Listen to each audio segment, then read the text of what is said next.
내가 죽음의 정복자이신 주님을 그리게나 라면서 주님 부활의 신앙과 의미를 말해 주었다고 합니다.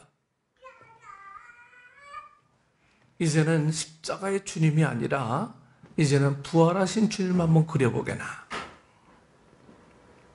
예수님의 제자들이 뜻밖의 장소에 숨어 있을 수밖에 없었던 것은 그들이 갖고 있었던 예수의 개념은 무엇입니까? 나의 스승은 이미 십자가에서 돌아가셨구나. 죽으셨구나. 나는 이제 소망이 없구나. 그들은 예수님께로부터 십자가 죽음과 아울러 사흘 만에 부활하실 것에 관한 말씀을 들었습니다. 그렇지만 그들은 예수님이 죽은 자 가운데서 다시 살아나야 하리라 하신 말씀을 아직 알지 못했어요. 베드로와 요한은 막달라 마리아의 말을 듣고 무덤에 가서 무덤이 비어 있는 것과 세마포가 놓여 있는 것도 보았지만 자기들의 집으로 그만 다 돌아가고 말았죠. 문을 걸어 잠그고 숨어있던 제자들에게는 예수님의 부활에 대한 믿음이 없었습니다. 그들에게는 희망도 없고 용기도 찾아볼 수 없었습니다. 예수님의 십자가 죽음 후에 그들에게 남겨져 있는 것은 좌절, 절망, 낙심, 낙담 이것뿐이었어요.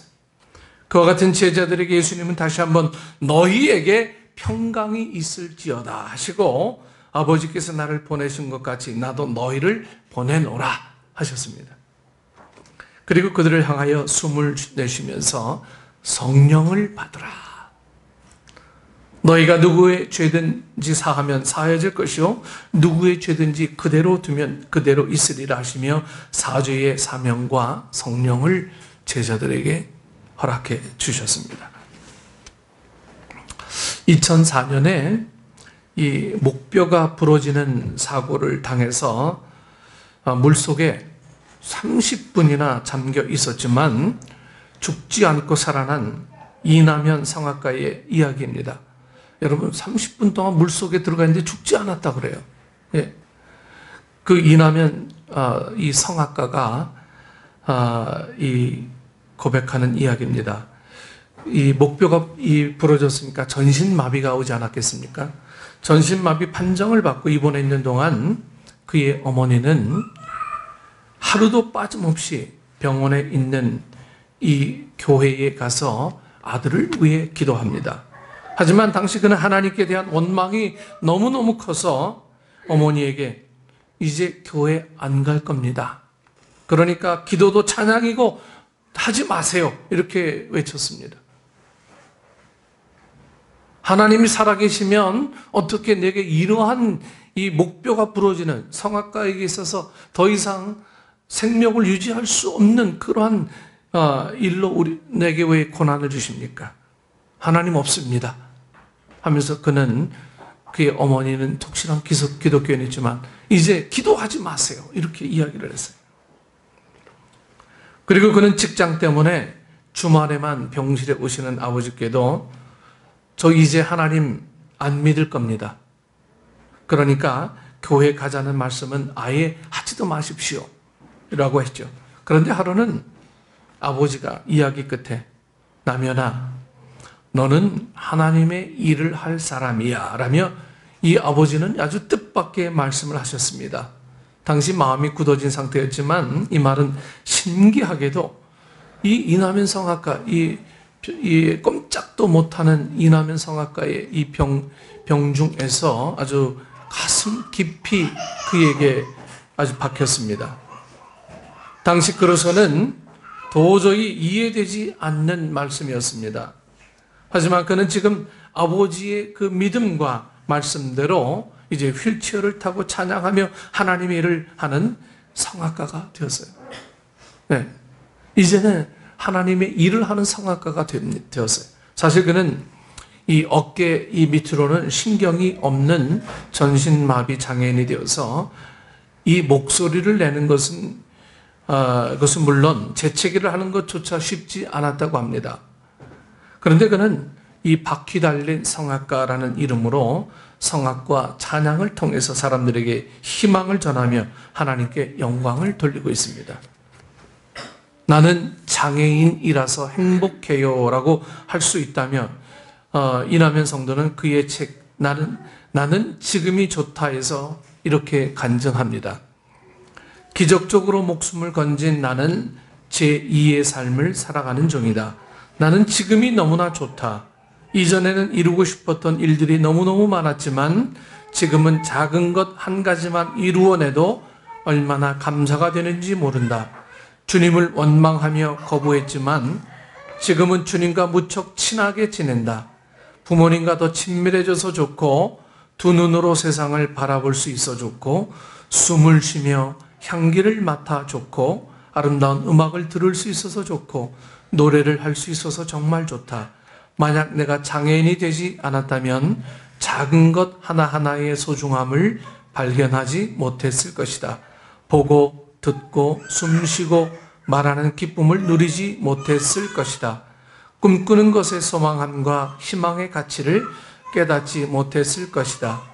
무엇보다 하나님이 얼마나 좋은 분인지 알지 못했을 것이다. 사고 이후 나는 하나님을 더 의지하게 되었고 스스로도 더 노력하게 되었다. 그래서 나는 지금이 좋다. 나는 지금이 좋다라고 하는 이 이남현 성악가의 책에서 그는 이렇게 고백합니다. 비록 전신마비가 되었지만 하나님을 전할 수 있는 삶이 되어서 나는 지금이 좋다. 이렇게 고백하는 이 이남현 성악가. 여러분, 부활신앙으로 사명과 성령을 받은 이 사도 바울은 사도행전 20장 22절에서 24절에 이렇게 고백합니다.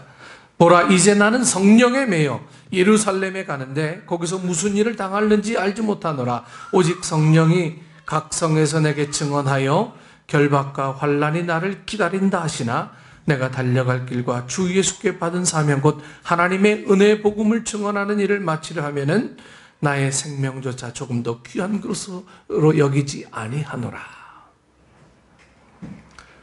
예수님의 부활은 부활신앙을 갖는 사람들에게 사명과 성령을 받게 합니다. 예수님의 부활로 말미암아서 사명과 성령을 받은 제자들은 이제 결박과 환난을 기피하지 않았어요.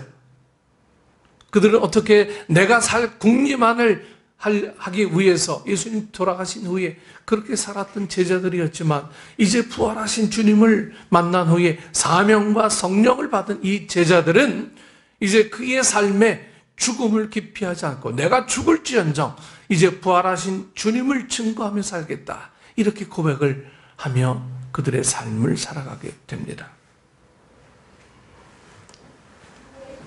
그들은 도리어 결박과 환난이 그들을 기다리고 있는 것을 알면서도 죽음이 그들의 앞을 기다리고 있는 것을 알면서도 목숨을 아끼지 않고 달려갔습니다.